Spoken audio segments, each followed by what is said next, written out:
there was a man walking along the beach, and as he was walking along the beach, he found, incredibly, a genie's bottle. And so he took the genie's bottle and he started rinsing off the sand, and then he started polishing it up. And of course, you know what happens when you polish a genie bottle. A genie popped out. And the genie said, "I will grant you one wish." I know usually it's 3, but in this case it was only 1. "I will grant you one wish." And the guy says, I love my wife, and she's always wanted to go to Hawaii, but she's terrified of flying. My wish is that you would build a bridge from California all the way to Hawaii."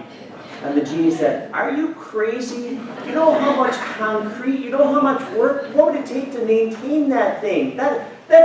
No, absolutely not. No bridge from California to Hawaii. Way, way too difficult." And the guy says, "Oh, okay. Well, how about this? Like I said, I really love my wife, but sometimes I just don't understand her. I would like you to give me the gift of being able to understand my wife." And the genie said, 2 lanes or 4 lanes.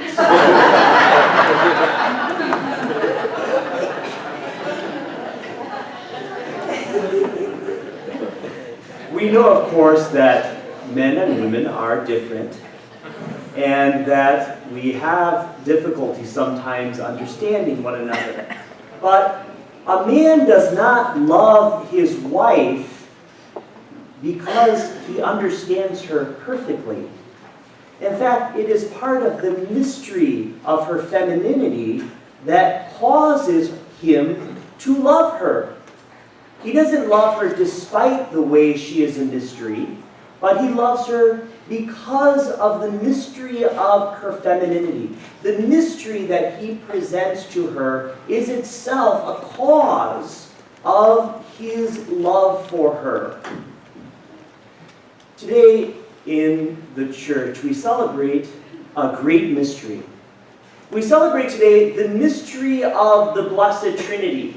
And this is a mystery which is completely beyond our comprehension. Now, it is not contrary to reason, but it is beyond anything that we can understand. And just as a man loves his wife because of her mystery, we more fully love God because he is a mystery. Because of this mystery of one substance with 3 distinct persons, we fall even more deeply in love with God. We don't have to understand God perfectly. Now, I'm not trying to give an anti-intellectual homily. We want to do our best to study the church's teaching, to arrive at an understanding of what the mystery is. But we don't have to understand the mystery of the Trinity in order to love God. His mystery is not an obstacle to us. It causes us to love him more. What we're looking for is not the perfectly defined doctrine of the explanation of the Blessed Trinity, but rather what this feast day calls us to, my brothers and sisters, is to deepen our love for God. We love God. That is true wisdom, which is even deeper than an intellectual understanding. I've said this before, but on this feast day, it is worth repeating. We should not expect to understand God. Right? Think about that for a moment. If our minds could wrap itself completely around the mystery of God, if we could understand God perfectly, then God would be smaller than our own minds. If my mind can grasp perfectly God, then that concept which I have must not be God, because he is smaller than I am, and that's impossible. We want God to be mystery. We want him to be greater than ourselves. We want to be able to come before God in humble submission and acknowledge, you are God, and I am not.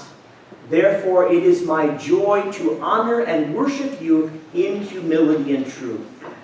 Today we celebrate this marvelous mystery, the one substance of God, perfect unity of Father, Son, and Holy Spirit, yet manifesting the distinct personhood of the Father, the Son, and the Holy Spirit. Unity of Trinity, one in three. Today, my brothers and sisters, we bow before this august mystery, and we worship God, and we love Him, because He has loved us and promised us the gift of life everlasting.